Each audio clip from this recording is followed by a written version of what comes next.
নমস্কার বন্ধুরা, আমাদের রান্নাঘরে সবাইকে স্বাগত। আজ বানিয়েছি আলু ফুলকপির রসা।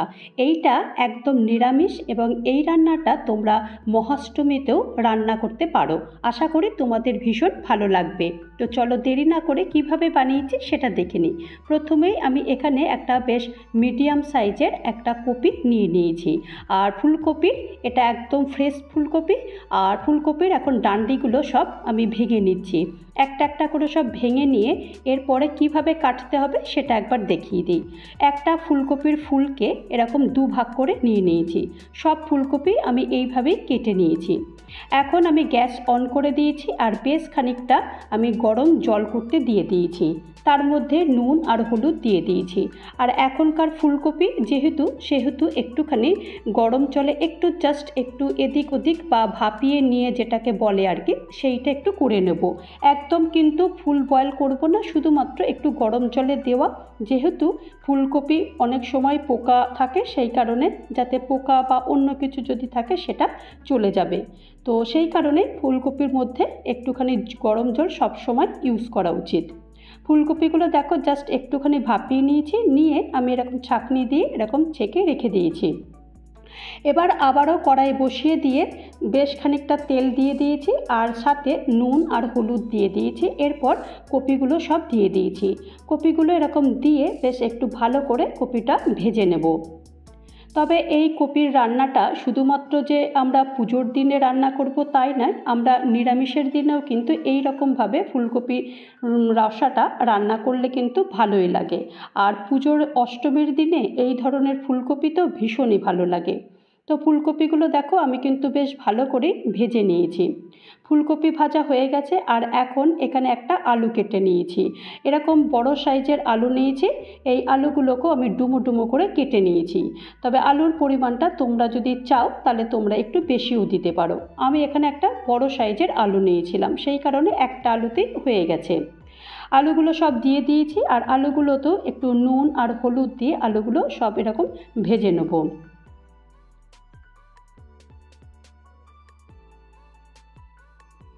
আলুগুলো সব ভেজে নিয়েছি আর আলুও কিন্তু আমি মোটামুটি বেশ ভালো করেই ভেজে নিয়েছি।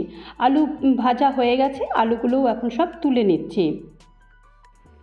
আলুগুলো সব ভাজা হয়ে গেছে, এখন আলুগুলো সব আমি তুলে নিচ্ছি। ওই তেলে আমি হাফ চামচ গোটা জিরে দিয়েছি আর একটা তেজপাতা ফোড়ন দিয়েছি আর গোটা গরম মশলা দিয়েছি। মশলাটা একটুখানি ভেজে নেব।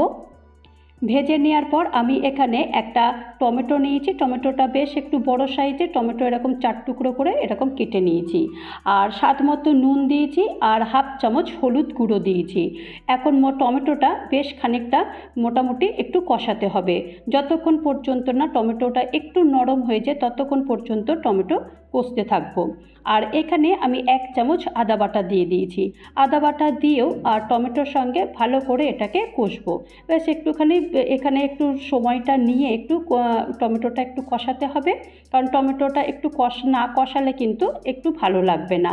তো এরকমই এই স্প্যাটুলাটা দিয়ে একটু এরকম গুতিয়ে গুতিয়ে দিয়ে টমেটোটা এরকম নরম করে নেব। বেশিক্ষণ টাইম লাগবে না।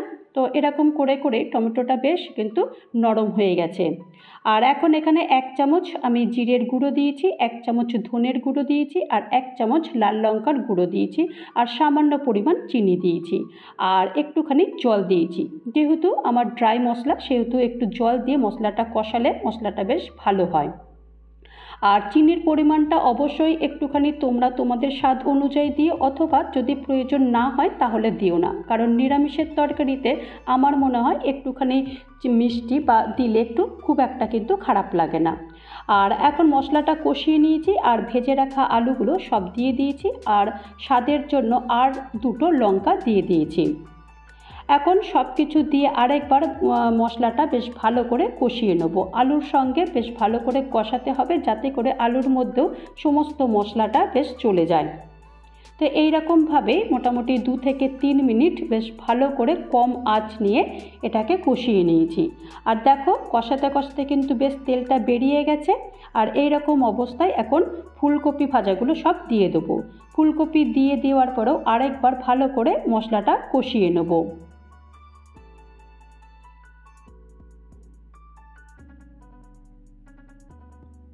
দেখো মোটামুটি কিন্তু বেশ ভালো কষিয়ে দিয়েছি। কষিয়ে নেওয়ার পর এখন আমি এখানে জলটা দেব। তো জলটা দেওয়ার আগে আরেকবার এরকম কিন্তু ভালো করে এটাকে 10 থেকে 15 মিনিট আমি এরকম কষিয়েছি, যাতে করে একদম আলু আর কপি মোটামুটি বেশ নরম হয়ে যায়। এখন মোটামুটি বেশ ফুলকপি আর আলুটা মনে হলো নরম হয়ে গেছে। আর এই রকম অবস্থায় আমি পরিমাণ মতো আমি গরম জল দিয়েছি। আর এই রান্নাটা একটুখানি ঝোল মতো হবে, তো সেই কারণে আমি আমার পরিমাণ মতো জল দিয়েছি। এখন ঢাকনা বন্ধ করে দেবো 5 থেকে 10 মিনিটের জন্য। দেখো 5 মিনিট পর আমি ঢাকনাটা খুলে দিয়েছি। বেশিক্ষণ টাইম লাগেনি, কারণ আমি আগেই বলেছিলাম যে আলু আর ফুলকপি আমি আগে থেকেই ভালো করে কষিয়ে নিয়েছিলাম। দেখো 5 মিনিট পর আমি ঢাকনা খুলেছিলাম, আলু আর ফুলকপি কিন্তু অলরেডি সেদ্ধ হয়ে গেছে।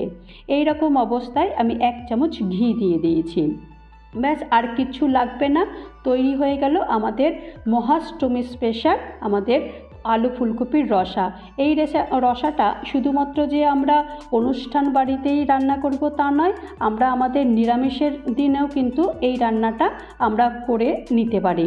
তো কত তাড়াতাড়ি হয়ে গেল, আর খেতেও কিন্তু দুর্দান্ত লাগে। তো তৈরি হয়ে গেল আমার মহাষ্টমী স্পেশাল আলু ফুলকপির রসা। এই রেসিপিটা যদি তোমাদের কারোর ভালো লাগে তাহলে অবশ্যই একটা লাইক করো, কমেন্ট করো, পারলে আমার চ্যানেলটা সাবস্ক্রাইব করে আমার পাশে থেকো। আর যারা নতুন বন্ধু হয়ে আমার চ্যানেলে ভিজিট করেছো তাদেরকে অজস্র ধন্যবাদ। ভালো থেকো, সুস্থ থেকো, নমস্কার।